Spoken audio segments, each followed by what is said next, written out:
Hospital bill sat crumpled in Maya Rodriguez's apron pocket, a constant reminder that her daughter's surgery was still $47,000 out of reach.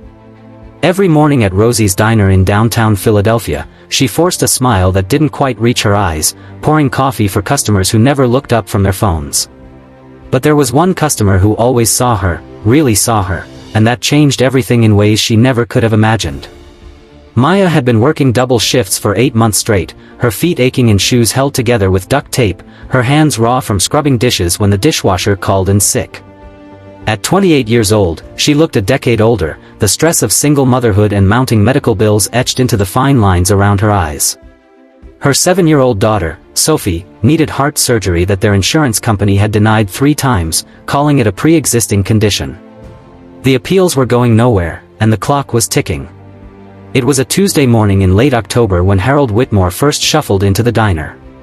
He was 83 years old, thin as a rail, with trembling hands and eyes that held a lifetime of stories.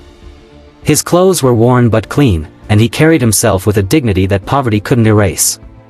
He sat in the corner booth, the one with the torn vinyl seat that nobody else wanted, and studied the menu for a long time before ordering just a cup of coffee and a slice of toast. Maya noticed he counted out his change twice, his arthritic fingers struggling with the coins. The total came to $3.50, but he only had $3.27. She watched his face fall, saw the shame color his weathered cheeks, and something in her chest cracked open. "You know what, sir," she said brightly, waving her hand dismissively. "I made too much toast this morning. The cook's going to throw it out anyway. And honestly, this coffee's been sitting here so long, you'd be doing me a favor drinking it. No charge today." Harold looked up at her, his blue eyes suddenly glassy with tears. "Young lady, I may be old, but I'm not a charity case."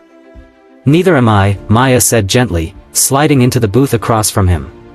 Something about this man made her want to talk, to connect. Maybe it was the loneliness she recognized in his eyes, a mirror of her own. But some days, we all need a little grace, don't we? Tomorrow, if you want to pay, you pay. Today, let's just say we're keeping each other company. That conversation was the beginning of something neither of them expected. Harold started coming in every morning at 7:30, always sitting in the same booth. Maya learned that he was a widower, that his wife Margaret had died 2 years ago, and that his small pension barely covered his rent and medications. He had no family nearby, he said. His only grandson had moved to California years ago and they'd lost touch after a family disagreement he wouldn't discuss. Maya started setting aside the better pieces of pie for him, the ones without burnt edges. She'd slip him extra bacon when the manager wasn't looking, and she'd sit with him during slow periods, listening to his stories about the war, about the car factory where he'd worked for 40 years, about the wife he still missed so much it hurt to breathe sometimes. In return, Harold became her confidant. She told him about Sophie, about the surgery they couldn't afford, about the fear that kept her awake at night wondering if her daughter would live to see her 8th birthday. She told him about Sophie's father, who'd walked out when the diagnosis came, unable to handle the pressure. She told him about her own parents, lost in a car accident when she was 19, leaving her truly alone in the world except for her little girl. "You're stronger than you know," Harold would tell her, his shaky hand covering hers. "That little girl has a warrior for a mother."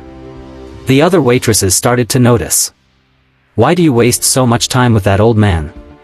Brenda, the head waitress, asked one day. "He barely tips, and you could be turning those tables for real customers." Maya felt her jaw tighten. "He is a real customer. And he's my friend." But friendship didn't pay bills. By December, Maya was 3 months behind on rent. She'd started selling her belongings, her mother's jewelry, her laptop, everything that wasn't essential. She'd applied for every loan, every grant, every charity program she could find. All denied. Sophie's condition was worsening. The doctors said they could wait maybe another 2 months, 3 at the absolute most, before the surgery became critical. One particularly brutal morning, Maya broke down in the diner's bathroom, sliding down the wall in her stained uniform, sobbing so hard she thought she might shatter. She'd just gotten off the phone with the hospital's billing department. They needed a deposit of $10,000 before they'd even schedule Sophie's surgery. She had $347 in her bank account. When she finally composed herself and returned to the floor, Harold was waiting in his booth, concern creasing his forehead. "What's wrong, my dear?" She couldn't hold it back anymore. The whole story spilled out, the new deadline, the deposit she'd never be able to raise, the crushing weight of watching her daughter grow weaker every day while she smiled and pretended everything would be okay. Harold listened, tears streaming down his own face. When she finished, he reached into his pocket and pulled out a small, worn envelope. Inside were 3 $20 bills, probably his food money for the week. "It's not much," he said, his voice breaking. "But it's what I have." Maya pushed it back toward him, shaking her head vehemently. "No, Harold. No. You need this more than I do. I'm an old man with one foot in the grave," he said firmly. "That little girl has her whole life ahead of her. Please, Maya. Let me do this one good thing. For Margaret. She would have wanted me to help." Maya took the money, not because she would use it, but because she understood that giving was healing something in Harold's heart. She would find a way to return it, to pay him back somehow.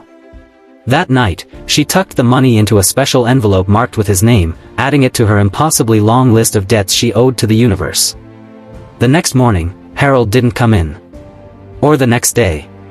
By the third day, Maya was frantic with worry. She remembered him mentioning he lived at the Riverside Senior Apartments, and on her day off, she went looking for him. The building manager was reluctant to give her information, but Maya's desperation must have been convincing. "Mr. Whitmore was taken to the hospital 2 days ago," the woman finally said. "Heart problems. He listed no emergency contacts, so I couldn't call anyone." Maya's own heart dropped. She rushed to Philadelphia General, still in her waitress uniform because she'd come straight from her morning shift. She found Harold in a shared room on the cardiac floor, looking impossibly small in the hospital bed, hooked up to monitors and IVs. His eyes fluttered open when she took his hand. "Maya," he whispered. "You came." "Of course I came," she said, tears spilling over. "You're my friend." "What did the doctors say?" "Same thing they always say to old men like me," he smiled weakly. "Time's running out. But I'm not afraid.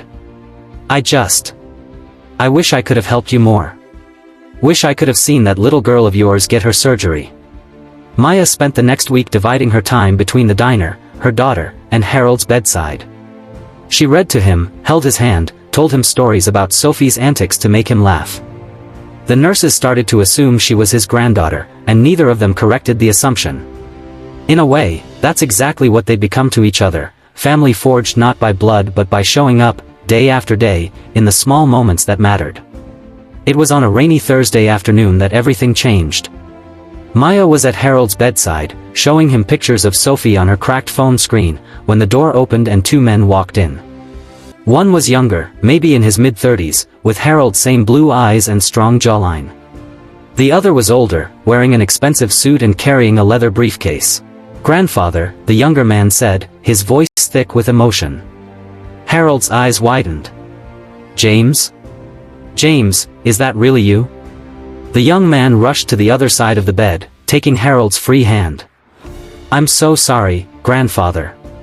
I'm so sorry for everything. The things I said, the way I left, I was young and stupid and angry, and I've regretted it every single day for the past 12 years. Maya started to slip away, to give them privacy, but Harold gripped her hand tighter. "Stay," he whispered. James looked at Maya with curiosity and something that looked like gratitude. "I hired an investigator when I couldn't reach grandfather by phone," he explained. "They told me he'd been taken to the hospital. When I got here, the nurses told me about a young woman who'd been visiting every day, who seemed to be the only person in his life who cared." His voice cracked. "Thank you for being here when I wasn't." The man in the suit stepped forward. "Ms. Rodriguez, I presume?"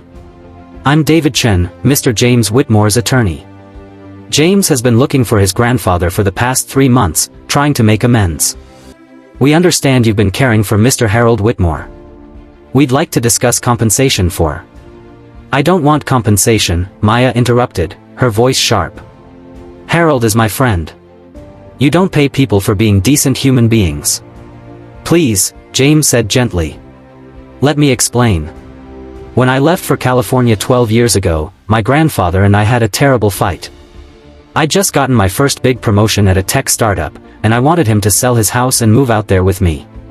He refused. He said this was where he'd built his life with my grandmother, where his memories were.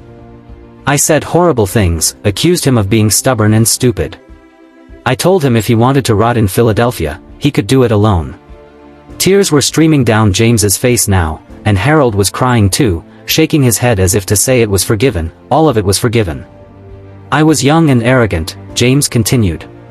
The company went public 2 years later. I became wealthy beyond my wildest dreams.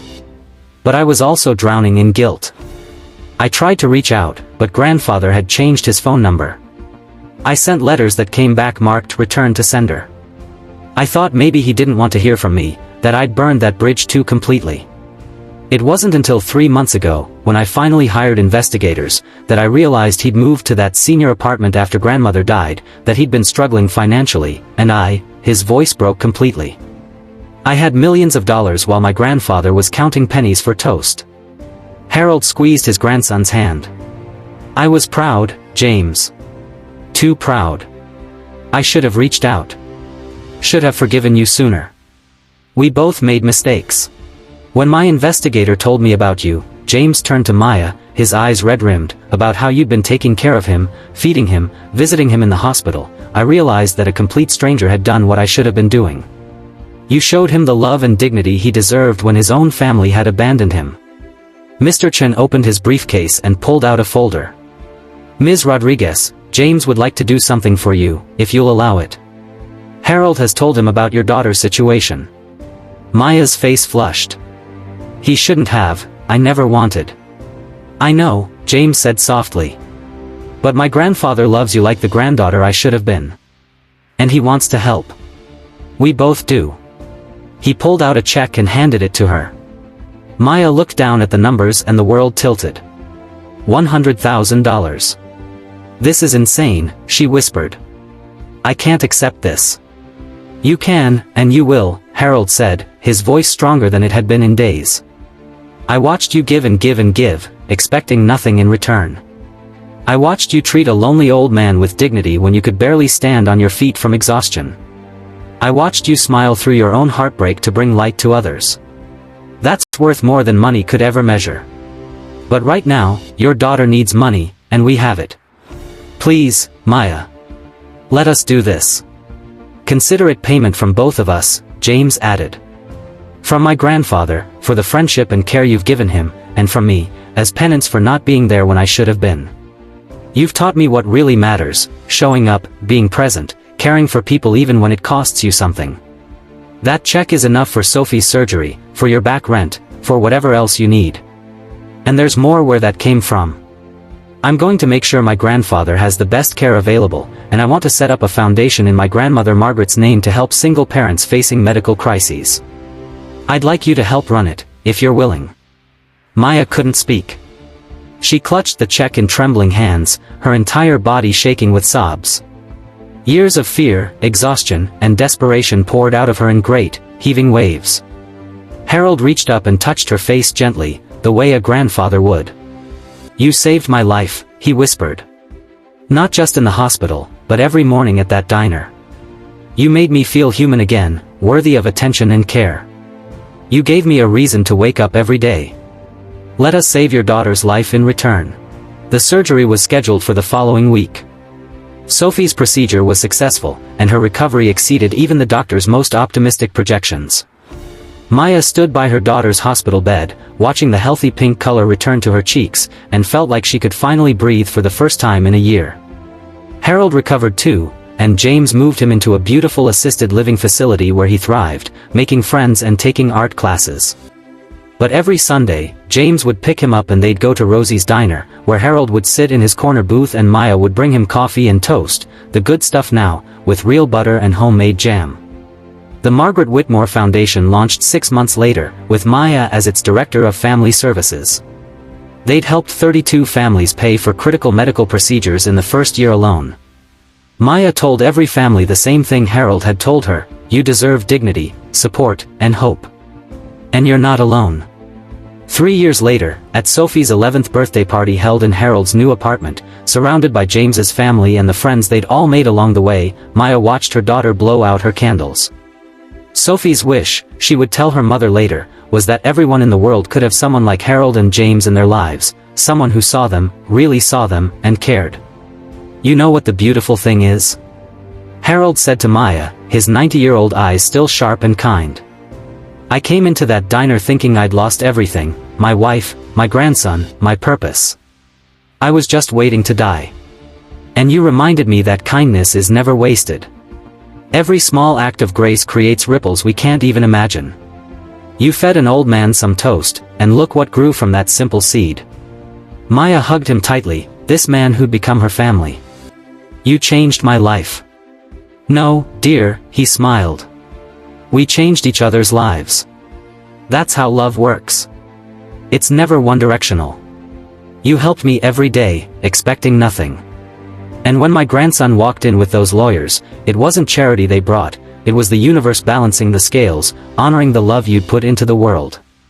James joined them, his own 2-year-old daughter balanced on his hip. "You know what grandfather told me after we reconnected? He said, the things that save us are often small, a smile, a kind word, someone remembering our name. You did all of that for him when he was invisible to everyone else." Maya looked around the room, at Sophie laughing with her friends, her scar barely visible under her princess dress, at Harold, thriving and surrounded by love, at James and his family, reconciled and whole, at the photos on the wall of families the foundation had helped, each one a story of crisis transformed by compassion. "I was just trying to survive," she said softly. "I was drowning, and somehow helping Harold kept my head above water. It gave me purpose beyond my own pain. That's the secret, isn't it?" Harold said. "When we reach out to others in their darkness, we light our own way too. You taught me that the hardest days are the ones where we need to give the most, because that's when we remember we're human, we're connected, we matter." As Maya drove home that night, Sophie sleeping peacefully in the back seat, she thought about the woman she'd been 3 years ago, desperate, terrified, one bad day away from complete collapse. She thought about the crumpled hospital bill she'd carried in her apron, the weight of impossibility pressing down on her shoulders. And she thought about a simple choice she'd made on a Tuesday morning, to see an old man, to treat him with dignity, to give from her own poverty because the human heart has resources that bank accounts don't measure. The lawyers and the check and the foundation, those were just the visible parts of the miracle. The real transformation had happened in the quiet moments, in the corner booth of a rundown diner, when two lonely, hurting people decided to show up for each other day after day after day. Kindness, Maya had learned, is never wasted. It might take time. It might look different than you expect. But love always finds a way to complete the circle, to honor the gifts we give, to remind us that we're all connected in ways we can't always see. She pulled into her apartment parking lot, not the same apartment, but a better one, safer, with a yard where Sophie could play. Tomorrow she'd go to the foundation office and review new applications, looking for families who needed hope the way she once had. She'd think of Harold's words, "Let us do this one good thing." Because in the end, that's what we're all trying to do, one good thing that ripples out into the world, touching lives we'll never know, changing stories we'll never hear, proving that even in our darkest moments, there's always light if we're brave enough to share it. The old man at the diner taught her that. And she would spend the rest of her life passing that lesson forward.